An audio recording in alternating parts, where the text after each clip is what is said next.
Welcome to the Life You Love podcast. We're your hosts, Grace Lemire and Erin Convertini. This podcast is for the dreamers and the doers. For the women who want to create a life they genuinely love waking up to. We believe that life's short, so let's build one we love. I saw a video the other day that said to pause your scroll and try to recall details from the second to last video you watched, and most people in the comments, including myself, weren't even able to. This goes to show how we can scroll so mindlessly, and while it feels important and entertaining in the moment, we hardly remember the majority of what we're consuming.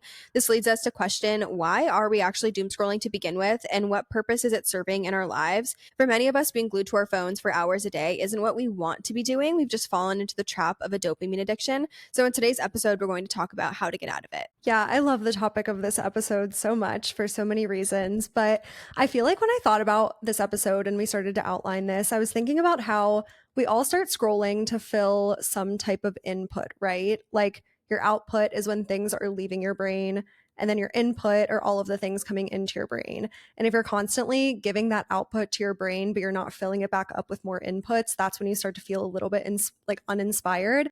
And I do think for a lot of people, you seek that input through social media for better or for worse. But those inputs kind of replace all of the other inputs that are probably a lot more productive, like reading a book, listening to a podcast, going to get coffee with a friend, networking, like learning in some way, but instead you're just scrolling on social media. So you're going to social media to feel more inspired, and you end up leaving less inspired than when you started. If you're sitting here saying like, yes, I spend hours a day scrolling on social media and like that's the reason, but you want to get out of it, I feel like this episode is going to be really good to kind of like give you alternatives and teach you ways to stop the dopamine addiction that is doom scrolling on social media. I feel like it's just becoming also so prevalent in a lot of us just because there's a lot going on, and we're going to get into like why exactly we doom scroll. But I think social media is it's everywhere. There's so many platforms. And I also think it's become so addicting for so many reasons, which we're also going to talk about. And I think it's also become very normalized to have such heavy social media use. You know, people joke about their screen time, and, you know, for some people, if that's really what you enjoy doing, fine. But like, I don't want to look at my screen time and see that I spent 12 hours on my phone that day. It's actually a very jarring reality when you really think about it. We're going to get into why exactly we doom scroll. You guys know I love psychology and science and just like understanding the why behind things from a psychology perspective. So I did a bunch of research into why we doom scroll, the kind of, the psychology side of it and how we can actually stop it. And I just find this stuff so freaking fascinating. Also, this episode was suggested by one of you that listens. And so thanks for the suggestion. I think this is such a great episode, and just goes to show if you have episode ideas or things you want us to cover, leave them in Spotify or message us on Instagram, because we are so here for all of the ideas. But okay, why we actually doom scroll. So there are 5 main reasons that are like scientifically backed. Number 1 is curiosity and information seeking. Scrolling on social media provides a sense of being informed and up to date on events, even if they're negative. I think growing up, like for myself, we got all of our news from watching the news or reading the newspaper. But now on social media, that's a way for us to stay up to date on what's going on, both from a news perspective and also trends. But it also is then the flip side is like, even if it's negative or if it's unproductive news that like we maybe don't really need to hear about, or things like, fear mongering type of things or stuff like that, are negative health trends or things like that that we really don't need to see. But as humans, we are curious innately and we desire to seek information. So we tend to use social media to do that. And I think that's something that can be very productive, or it can be very unproductive. And scrolling through social media is so different than long form content like YouTube or listening to a podcast, because you don't get to control what shows up on your screen. And I think that can be a big reason why it becomes a negative. For example, if you scroll on TikTok for an hour, you have no control over what videos pop up on your screen over the course of that hour. You could be watching 200 different videos and you have no control over what you see. But if you go onto YouTube and you search your favorite creator and you pull up their 1-hour vlog, you're very mindful about what you're choosing to watch and what information is coming into your brain. So I think people tend to pull up social media like with that curiosity and that like information seeking, but they're not super clear on exactly what information they want to seek out, which I also think like to some extent that's why people gravitate towards social media because they don't have to think about it. Like I know for me, Mhm. sometimes I really want to listen to a podcast, but I'm scrolling through my podcasts for so long and like can't think of one. Not even can't think of one, but I can't choose one because I'm like, I don't want to choose like what I listen to. I don't want to commit to something for an hour. So I do think that's some of the benefit of it as well. But then it turns out to be a negative because you have literally no control over what comes up on your feed. Mhm. I know, which also too, like, which we'll get into in a little bit, but the fact that you don't control what's gonna come up on your feed is part of what keeps you on social media much longer as well. So, which is really interesting. The second reason why we doom scroll is emotional regulation, which this is actually really interesting. But consuming negative news actually creates a sense of shared experience. So it's easy to, for example, with all of my, and negative news isn't in the sense of just like when things happen that make the news, like on a news channel, but information. So, for example, with all of my health issues, I get a lot of things fed to me on my For You page about health issues. And it is very comforting actually to see it and to be able to have that shared experience. But then you start to crave more. Now you want to know more and more and more, and you start to hear other people's experiences, and you're like, what else could I learn from this? But it can also, on the flip side too, the positive side of it with emotional regulation, scrolling can also create a sense of connection with others that are facing similar challenges. And that gives you a distraction from personal problems in some ways. And so even if it's a negative situation or a positive situation, you're getting that connection. And for people who feel a lack of connection in what they're dealing with, this can actually help to regulate your emotions. And so people go to social media for that. We 100% need community as human beings. And I do think a lot of the time we use social media to kind of like fill that community craving, which again can be good because you pull up your Instagram account and all of a sudden you see a creator that you feel like you can relate to, or you are in the comments of someone's video and you're like, oh, here are all of these people that think similarly to me. But I also think that on the flip side, it can kind of make you lose sight of craving that community elsewhere. Like if we spend every single night doom scrolling on social media and we get our community craving from that, how likely are we to actually go seek out an in-person community and seek out those social experiments? Yeah, and like nurture the relationships that are actually going to give us a real community. I think too that social media, because it's right really like at our fingertips and we can easily access it, I think it's I think social media is amazing. I think it's connected a lot of people with each other in really meaningful ways. And it's taught me a lot. It's part of my job, right? Even in my health situation, it has been an amazing source of information because they think I might have endometriosis, in case I haven't said that on the podcast before. I don't know if I've specified, but it is very understudied. It's very understudied and very underdiagnosed. So hearing other women's experiences, because I don't know a ton of people in my real life who have it, it's really helpful to be able to find that information. But I was actually thinking about this the other day. I'm like, I ended up finding a friend in real life who has endo, and we have been sending voice notes back and forth to each other.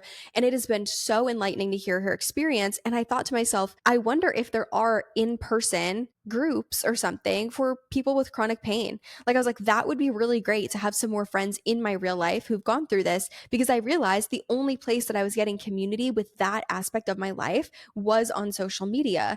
And it's a parasocial relationship because you don't actually know that other person on the other side of the screen. You don't know all of their life. And I think for a lot of people, who, myself included, it's challenging to find in person community for specific things that you're going through or dealing with or whatever, or maybe a special interest that you have or something. You go to social media to find that. And I think it is great. But I do think we also need to be rooted in person community, which kind of goes into the next reason why we doom scroll, which is social comparison.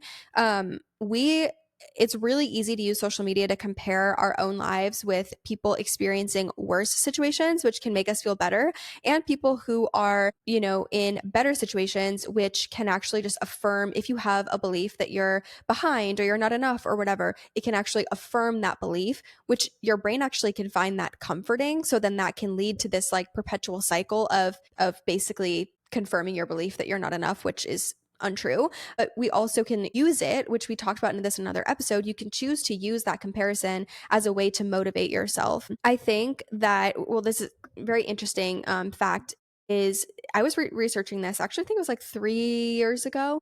I was really intrigued by how people engage with comparison. And I was reading this study and I found that I don't remember the exact like numbers behind it, but women engage in more upward comparison and men tend to engage more in downward comparison. So what that means is women tend to look subconsciously, we look for people who are doing better than us to compare ourselves to as a, oh, I'm not there yet. Like I need to work harder, I need to do more, I need to whatever, or why am I not there? And men actually engage in more downward comparison, which means that men more statistically, more frequently tend to find or compare themselves to people who they perceive to be doing worse off than them as a way to make themselves feel better about where they're at. And this is not, again, not a super conscious thing, but I think just like shaped by the way that our society is. But being that most of the people who listen to this podcast are women, I think that's something for us to be so aware of, especially when we are scrolling on social media and we're not in control of what is showing up there. Are we looking at content constantly being like her body is quote unquote better than mine, or that's the body that I want, or her hair is like beautiful and silky and like mine's not, and she has the career that I want and I'm not there, and she has the boyfriend and I'm not there. What, you know what I mean? Like whatever you're comparing yourself to, because again, we statistically engage more in that upward comparison, which is a very slippery. I'm so glad that you brought this up, the kind of like difference between how men use social media versus how women use social media. I was actually having this conversation the other day with a startup founder that I work with, and he was like, Erin, most of our app users are women. Why do you think that is? Or no, he said, which is true, by the way, but he actually said, he was like, when I post TikTok videos, because I'm like making him start to post on TikTok to like grow his personal brand or whatever to get more people to use the app. And he was like, anytime I post a video, it's all women who are like in the comments and liking my videos and stuff. And he was like, why is that? Because obviously he's a male. He like wants to attract male. It's definitely not like a female only app. If anything, I feel like the UI of the app is like very male dominated because he built it. But I said, I was like, think about how men use social media versus how women use social media. I was like, I used my social media feed versus my boyfriend's. When Alex and I scroll on his Instagram account, we love to like scroll on his real feed because it's all entertainment. It's all like funny things. It's a lot of like, he calls it doom scrolling because it literally is doom scrolling. It'll be like people getting in fights like at the airport. He's a pilot, so he like loves airport and like airplane things. And it'll be like people getting in fights on airplanes or like people getting in fights at the airport and like just dumb stuff like that. But then you go into my Reels feed or like my explore page on my Instagram account and it looks like a Pinterest account. It's all like inspiration. Like I click onto my Instagram and I immediately I'm like, oh, there's a real idea that I want to recreate, or there's like a workout inspiration, or like that girl is, she has like my dream body, or whatever it may be. It's just very inspirational. Where guys, I think inherently use it for entertainment and almost to like probably feel better about themselves. So it is like very, very like nuanced how girls and guys use it. And like you said, I do think that that disproportionately makes women feel some type of comparison in a negative way when they use social media. But I also, on the flip side of that, and if you didn't listen to our comparison episode, that one was really good. I really liked that episode. And it gives you some more kind of like tactical tips for this. We just posted that probably like 3 or 4 weeks ago.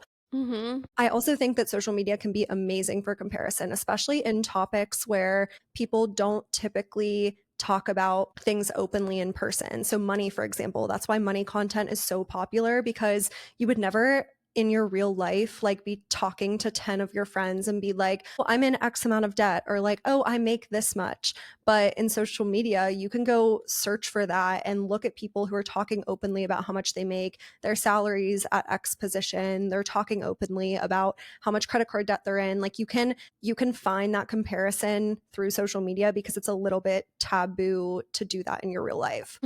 I also think too about, to your point about how men and women use social media, it also is so much about what we are fed on social media, because which we'll get into too, like these are billion-dollar algorithms that are functioning on the back end, and the goal of any app, any social media, any app is to get you to be on that app and open that app as much as possible. That's why like you get, even from your bank, you'll get like notifications being like, have you seen this? Try this tip. Here's this thing, whatever. They want you to engage with the app. Like social media apps want you to stay on the app. So they're going to do what they need to do to get you to stay on the app. And they know, it sounds so bad, but a lot of times they will like play on women's insecurities or on things that they know people are more likely to stay and watch, which I mean, this is not like a new thing of companies preying on women's insecurities or what, like, it's been happening for ages, but it's just interesting because you don't have control over what is fed. But then if we all know, if something comes up on your feed, and let's say there's this one ad, I actually, it makes me want to scream because I sat there in disbelief watching the ad being like, is this an actual ad? This is actually insane. And now I'm seeing the ads everywhere because I stayed and watched it. It was literally this ad for a like workout company, like personal trainer platform type of thing. The ad, literally, if you've been on, it's on Pinterest, and then they also have started seeing it on other platforms now. If you guys have seen this ad, like, you know, it was literally like this girl working out, and it was like, do it for the skinny jeans, do it for like the ability to eat cake, or like something like that. It was like unhinged. Like, I was like, are you actually serious? Like, that we are saying like you need to work out so that you can wear. No, you can put skinny jeans on whenever you want. You don't have to look a certain way or be a certain way to wear skinny jeans or eat cake or do whatever the hell the ad said. Oh my gosh, it actually disturbed me to my core because I was like, this is giving like 2016 toxic, like body image, like dieting type of ads. This is nasty. And because I stood there in disbelief watching it, now Now it's you get fed it everywhere and all I'm the like, leave me time. alone. But that's it, just goes to show like when there is content that you are consuming, if these algorithms feed it to you, play on somebody's insecurity, you watch the ad or you watch the video, and now they're putting more of it on your feed because they know that you engaged with it. So Percent. yeah, it's Yeah. a big.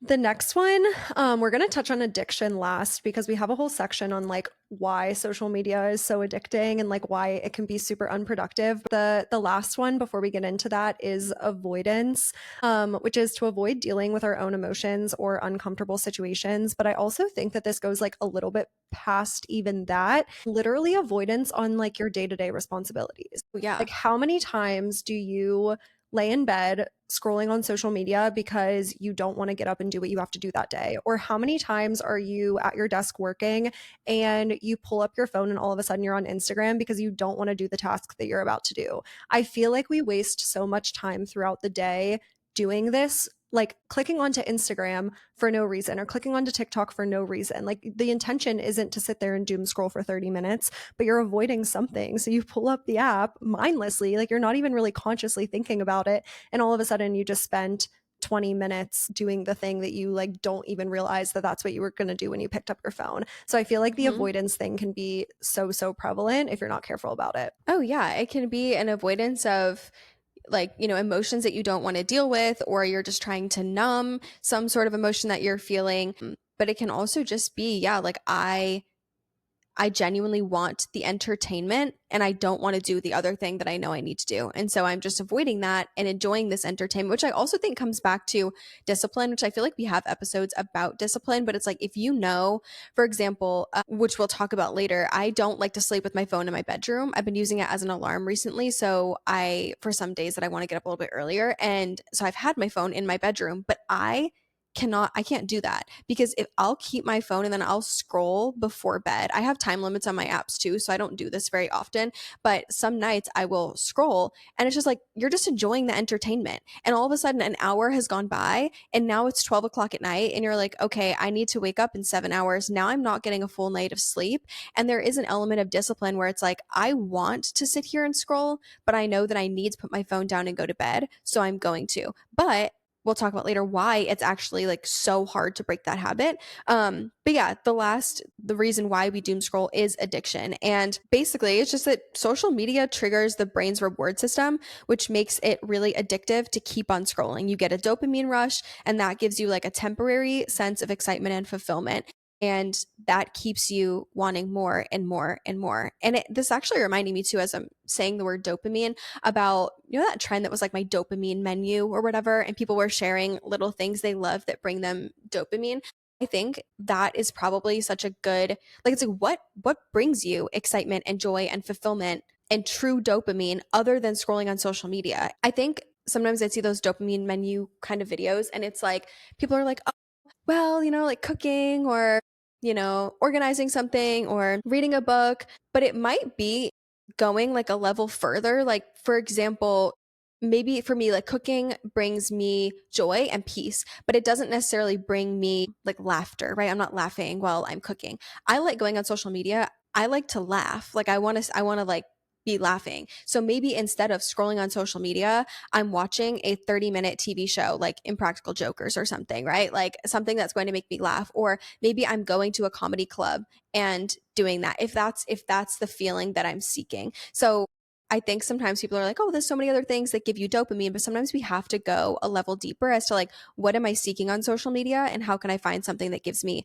the same dopamine rush? Because I wouldn't expect reading a book to give me the same level of laughter or joy or the same type of laughter or joy that scrolling on social media and watching a funny video would. No, I love that so much, like really thinking about what you get out of scrolling on social media. And I think to bring that back a step, I think a lot of people probably don't realize that they have a social media addiction. And again, these are coming from people that are very not like, we're not anti social media. Like we post on social media every single day. It's a big part of our job and we scroll on social media too. I think this whole episode is just around like really being in control of it and mindfully scrolling, like really setting parameters around what the purpose is for why you're scrolling. And I love that, like getting to the root of what the purpose is for why you want to scroll. Like, why do you have that desire to scroll? Do you scroll for laughter and for enjoyment, or do you scroll for inspiration? I feel like a lot of girls, their TikTok feeds or their Instagram feeds is a lot of like fashion or about to close on my house. And I have a lot of like home decoration stuff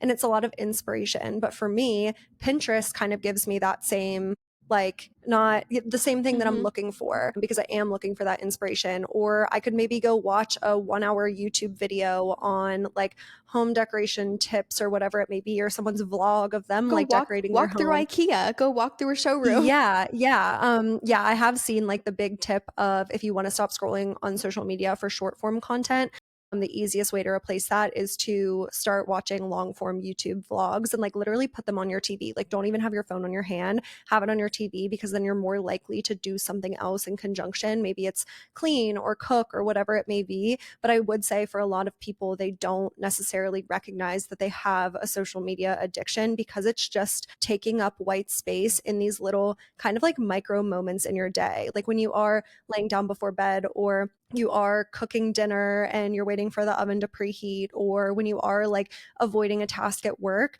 So it's kind of these micro moments. But then you get to the end of the day, if you really think about how much time you spent mindlessly scrolling, it's like, what could you have accomplished in all of that time? I remember a couple years ago when I used to never be a big reader at all. I hated reading. And a few years ago, my friend was like, "You should get the app Goodreads. You would probably love it." I was like, "I don't even read. What are you talking about?" And she was like, "Get the app." And it basically allows you to track the books that you're reading and also the ones that you want to read and like find similar books and whatever. And that basically like gamified reading to me and I was like, "Oh, I love this." And so I got super into reading. I think it was back in 2022 or 20 no, 2023. And I've been like a big reader. I've read every day for the last like 2 years.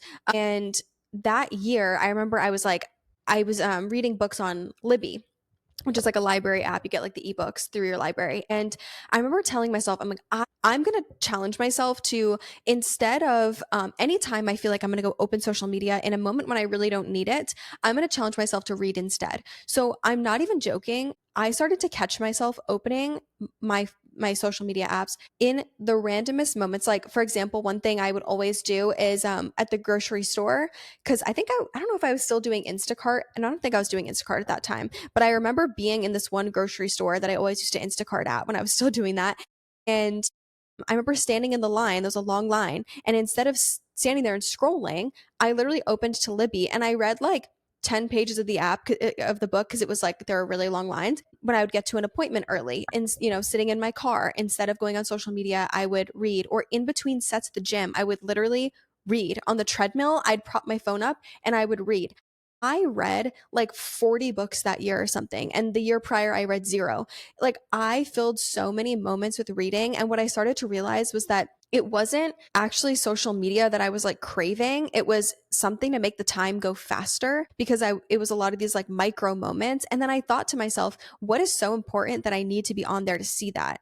Or be on there to see whatever is on social media. Like, is there ever anything that important that I need to fill this moment with that specifically? And the answer was always no. Yeah, totally agree. I love that because I'm like an aspiring reader. I really want to get back into it. I was such a good reader in college during COVID because I had nothing going on. So I just read so many books. I Mhm. probably read like 20 books that summer, but then I haven't been into it since. And I really want to get back into it. This month I like bought a book and I've been reading it, and I've been doing it in the sauna actually, because you like can't bring your phone in the sauna. And I feel like that's a good intro back into reading. But I love That's that. true. Just like instead of mindlessly pulling up the app to make the time go faster, like doing something else productive instead. I feel like we have some other tips on how to kind of like limit or be more mindful about doom scrolling on your phone. And one big one is just add a little bit of friction toward opening the app. This was a tip that one of our content creator friends gave us. She was trying it out. And basically, like, instead of just having your Instagram on the front screen of your phone, put it into a folder like a couple screens over. So if you want to open Instagram, you have to either search for it or go open that folder. And it just adds a little bit of friction so that if you want to get onto Instagram, at least it's a little bit of a more mindful decision. And I know for me, that's a big one because I'm honestly not that big of a like content scroller. Like my friends always laugh at me that TikTok is my full-time job and I never know the trends on TikTok because I don't scroll that often. But what I do is I'll post a video and then literally all day I will open the apps and like see how many likes I have or how many views I have on my videos, which is so dumb and such a waste of time. Like they're not moving that much, and then I'll get down on myself because they have like no views. So I find myself opening the app so many times throughout the day and wasting so much time just because of that. So filling those micro moments with something else definitely helps. Yeah, absolutely. I think when it comes to the like reasons that we doom scroll and starting to implement changes, I think it comes down to these two. The way I think of it is like two approaches or two solves to this. And one is like understanding, okay, why am I actually doom scrolling is really important, but you have to set parameters, which is, I think, something that, is basically what you're saying is there has to be some sort of friction or parameter. Or also, like, scrolling on social media is not a problem. Again, I've learned so much on social media. It's been so helpful in so many ways, connected me to so many people. A lot of my friends, like I met you through social media. I have other friends I've never met in person, but we've met through social media. And I think that's a beautiful thing. And I don't think we have to like stop. Again, we're not anti-social media, but there does need to be parameters because I think for a lot of us, we can recognize that we do like overuse it.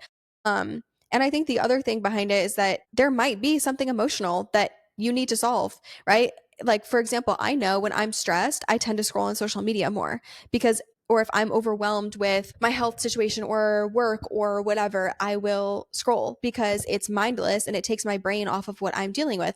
Yeah, it like works in the moment, but it's like, get back in the lab, get to therapy. You know what I mean? Like that stuff really, really matters. And it's important to understand like what you're trying to get out of social media. Is that an escape? Is it learning? Like, what is it? But before we get into some of like the deeper tips for creating parameters or solving those things, I want to just touch on why it is so addicting, like some of the actual psychology behind what makes it so addicting. Because I always find that it's much easier to change my behavior when I understand why my behavior is that way, when it comes to like building new habits or breaking patterns or whatever. And I think some of these things too, once you become aware of them, you start to notice it a little bit more in the moment. So on Instagram and TikTok, they are set up to be, there's these like, for you pages, explore pages, the reels tab. These are all set up to be infinite scrolls, meaning that there is an infinite amount of content you can continue to go through. You could sit there and scroll forever and ever and ever and ever, and you are never going to run out of content. TikTok and Instagram will always be there prompting you with another video. And this is different than the way that social media platforms used to be. Like, remember, like back in the day, oh my gosh, I say that like I'm like 80, but I remember back when I was on Facebook, you would connect with friends on Facebook and you would just see your friends' stuff. There was no, now you go on Facebook and you have the same infinite scroll where they're showing you all these sponsored posts, and there's like, if there's a public group in your area, they're just Oh my putting it gosh, on your Facebook is the feed. worst one. Oh my gosh, it's Yes, it's the worst one by far. chaotic. It's always stuff I don't want to see, but it used to not be that way. And all these platforms have kind of adapted to be these infinite scrolls because it keeps you on there more and more. And you know that subconsciously, there's always something else. And that can keep you on the platform more. And then going back to what we said before, you don't have control over what comes onto your For You page. So you are literally competing against, well, me back up. The user experience, the UI of these apps is designed to keep you on the platform for as long as possible, all the way down to the color psychology. Like I think it's Facebook and well now called X. They both use blue because I think blue is a color that's supposed to make you feel more alert, and so that keeps you that literally like makes you like stay on the platform, which is so interesting.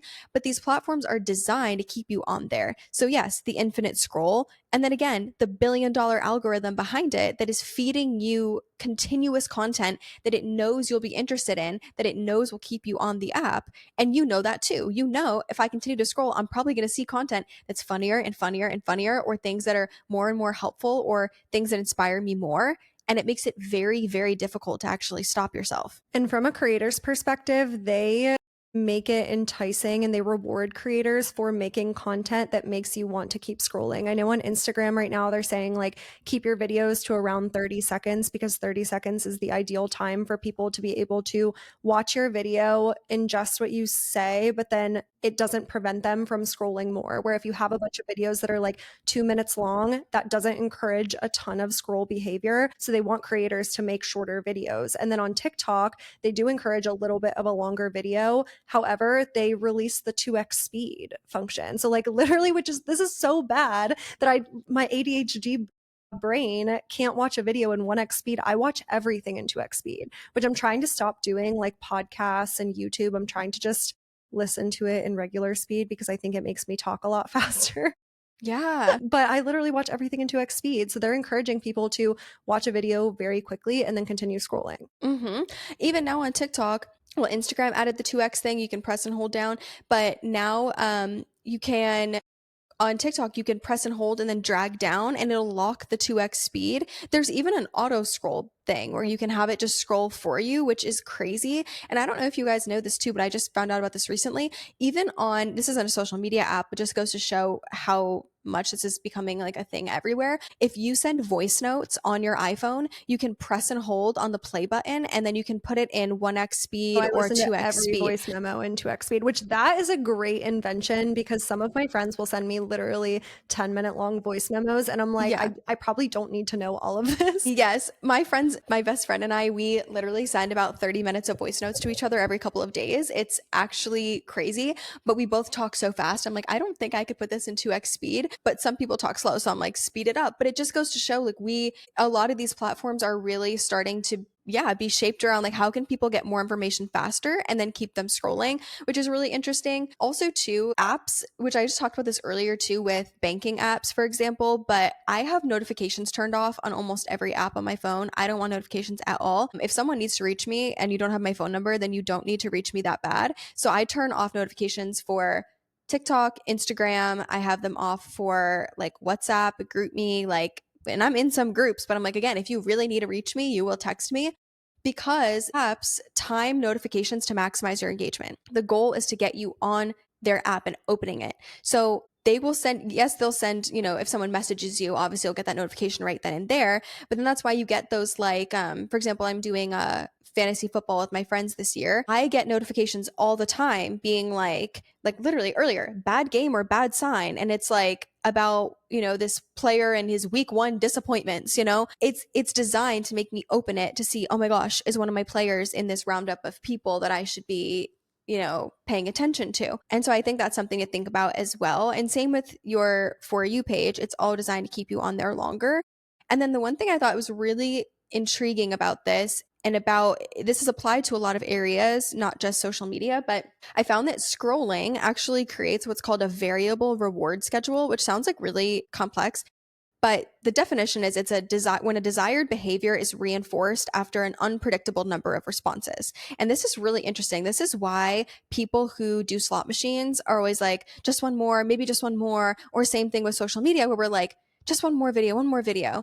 And what it basically means is like, you don't know. It's not like, okay, I'll scroll 3 times and then I'll feel happy, or I'll scroll 4 times and I'll feel relief from this, or I'll be able to stop thinking about the other thing I'm avoiding after 5 scrolls or whatever. It's an unpredictable amount of times that we scroll. We don't pay attention to the number that we're doing it. And so because we don't know how many scrolls or videos it'll take to get relief or whatever we're seeking, it actually makes it more addicting and more motivating for us because we get into that just one more kind of mindset. And then all of a sudden we've scrolled for an hour, which is just really, really fascinating. And I don't know, just like an interesting thing to think about how we're like seeking a reward, but we don't know how long it will take us to get there. So we just tend to do it like one more, one more, one more. Yeah, and I think to tie this all together for like, again, why is this such a big deal? This whole podcast is designed to help you guys get everything that you want out of life. And I feel like for a lot of people, they're like, I know I want more. I know I want to do something bigger, but I feel like I don't have enough time in the day. And this can be a way to really optimize your time and see where social media is like sucking out little bits and pieces of your time throughout your day to prevent you from accomplishing what you really want. So we want to give you guys, to kind of like wrap up this episode, a few tactical tips to stop doom scrolling and start spending more time doing whatever it is that you want to get out of life. I feel like the first thing for me is give yourself that time to scroll. Again, we're not sitting here saying like delete your social media apps because they're like 100% toxic. Like, Yeah, like, I get a please lot out watch of our content. Yeah, keep following us. How would you guys know when we come out with new podcast episodes? Yeah. But like give yourself that time because you're going to do it so much more guilt-free if you dedicate time toward it. And that could look like 30 minutes right after dinner. Like maybe don't do it right before bed. That's probably not the best for like your sleep schedule, but maybe it's you eat dinner at 6 and then from 6:30 to 7 you scroll on social media and then you go like take a walk before bed or something like that. Or maybe it's every single day you're on the treadmill for 30 minutes and you let yourself scroll while you're on the treadmill. Like give yourself that guilt-free time to actually be able to enjoy it and mindfully click onto the app. Don't just like mindlessly throughout the day in these micro moments, but mindfully choose once a day for 30 minutes to click and scroll and get exactly what you want out of your social media feed. I think in the same vein, one of the things that's helped me a lot is, and going back to what you said before, you have to give yourself parameters. So if that parameter is I'm going to choose a time that I want to be on social media or I will scroll, you can also choose like when you don't want to be on social media and give yourself the friction then. So one thing I set this up a couple of years ago and I love it. I have a 2-hour time limit on social media apps total. So across any social media app I have on my phone, 2 hours collectively between all of them per day. And that includes time that I'm using the apps for business. And so after that 2-hour point, the apps will lock and I have to tap on it. And then if I go to open it, it will say like, you've reached your time limit. Do you want to ignore it for 1 minute, 15 minutes, or for the rest of the day? And I do definitely hit like ignore for 15 minutes. Absolutely. If I know that that day I've been on social media like for work or whatever, and I haven't actually enjoyed it at all for like pleasure, but it really slows me down and stops me from using it because I'm like, it will just kind of make me think for a second, why am I going to open social media? What's the actual purpose? And if it's like, I'm like really sad and I just want a distraction. Okay.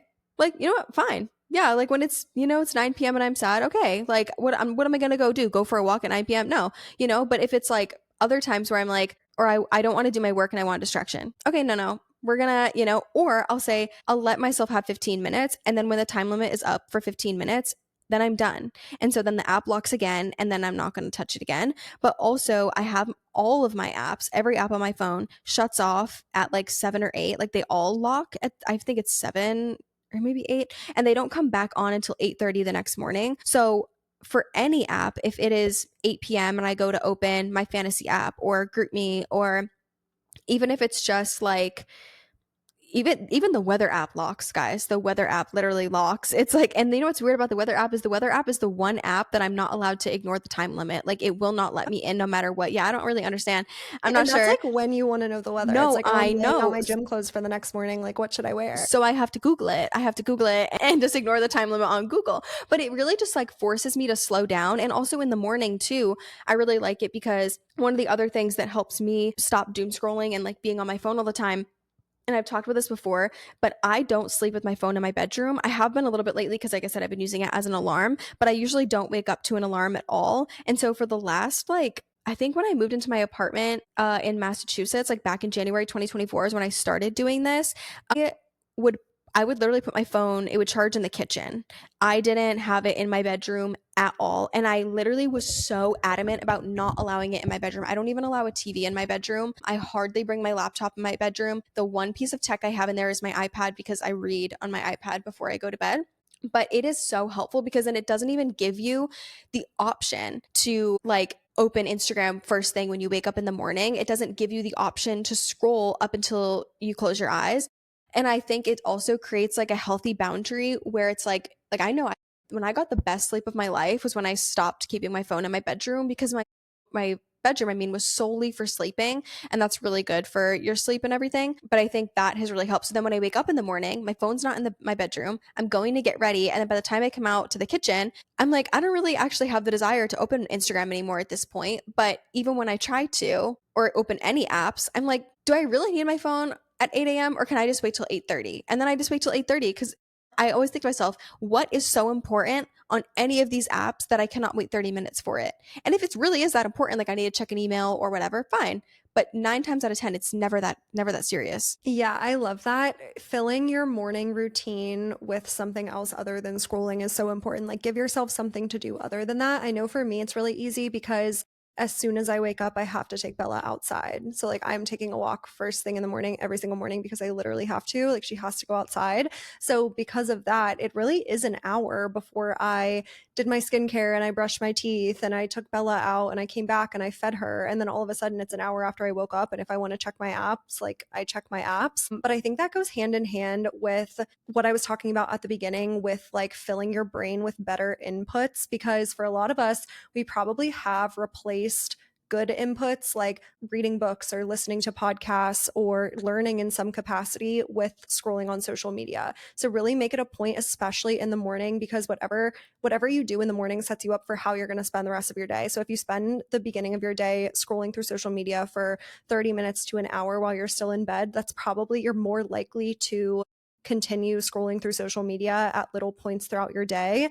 But if you're like, no, first thing in the morning, I go outside, I take a 10-minute walk. And while I'm on that walk, I listen to a podcast or I listen to an audiobook because I'm trying to read more or whatever it is, just fill your morning routine with a better input. And that might crave that kind of like desire to learn something for that day to where you might feel a lot less of a desire to randomly pick up social media. Absolutely. I also know there's like a new thing that came out, and some of y'all might have already tried this. You can like let us know on Spotify if you have tried it, but it's called the Brick.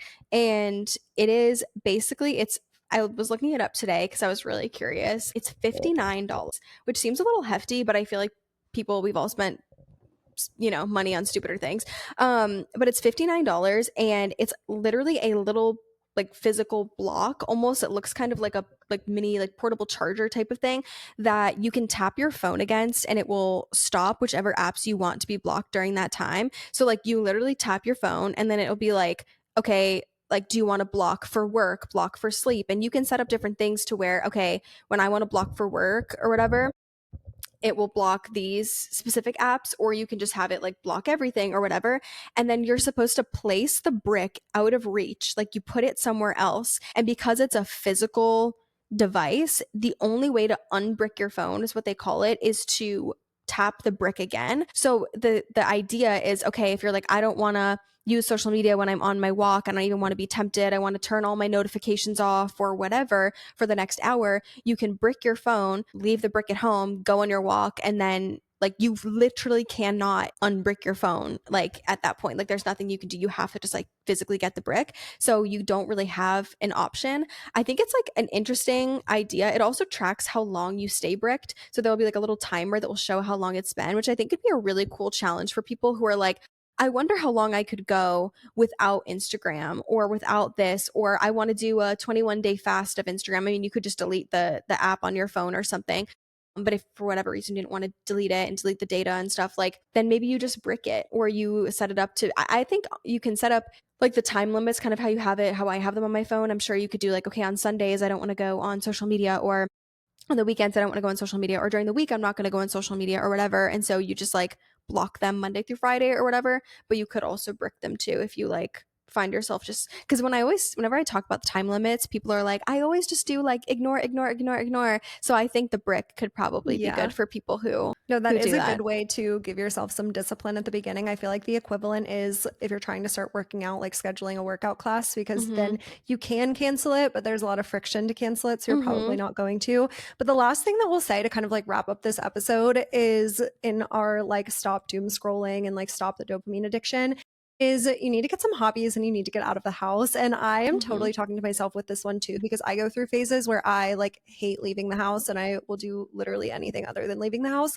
because I am an introvert and a homebody at heart. But I feel like we all have done this where we schedule a social obligation and then that night rolls around and you're like, I really want to cancel because I would rather just like lay on my couch and either scroll on social media or watch TV.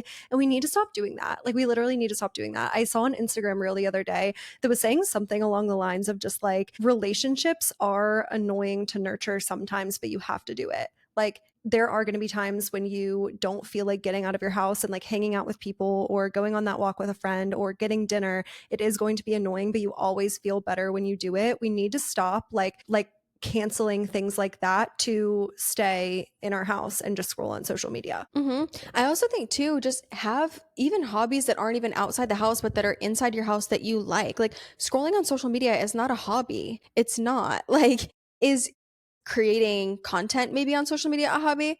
Yeah, but like scrolling is not it's not a hobby. Like I feel like finding things you enjoy doing that are at home, like yeah, outside the house too, absolutely. But if you're like, I just want a night in, like again, going back to the beginning of reasons why, let's say you're like, I'm sad or I'm frustrated or I'm overwhelmed. I don't want to leave the house. And what I really want to do is something that's like going to numb my mind or just give me like some sort of like emotional relief or escape or whatever. And you feel like social media just ends up basically creating a vicious cycle or ends up leading to more comparisons. So you're like, okay, this isn't really a productive coping mechanism for whatever's going on. Find something you enjoy doing at home that is different. I've talked about before. I love puzzles. I'll do that now. I'll put on a show and do a puzzle instead of scrolling on social media or build a Lego set. I like that too. Diamond painting, cooking, baking, foster a dog, sign up to do some dog walking or dog babysitting and have a dog at your house or, go to the pool at your apartment. You know what I mean? There are things you can do like at home too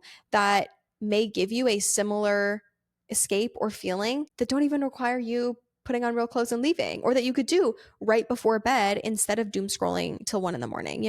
I love that. I love that. The homebody in me loves that because I don't always want to leave the house either. But with that, I think that brings us to the end of today's episode. This one was a really fun one because I feel like a lot of people either know that they struggle with this or might not even realize how big of a problem it actually can be.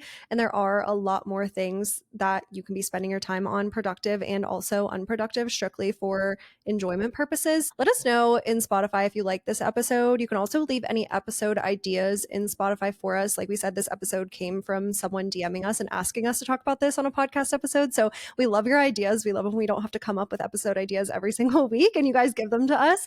But the other thing you could leave in Spotify is every single month on the last Friday of every month, we're now doing a monthly Q&A episode, all with questions that come into Spotify. So if you have any questions you want us to cover in our monthly Q&As, leave them in Spotify because we love those episodes. You guys love Q&As too. So leave all of the above in Spotify for us. And we hope you enjoyed this episode. And until next week.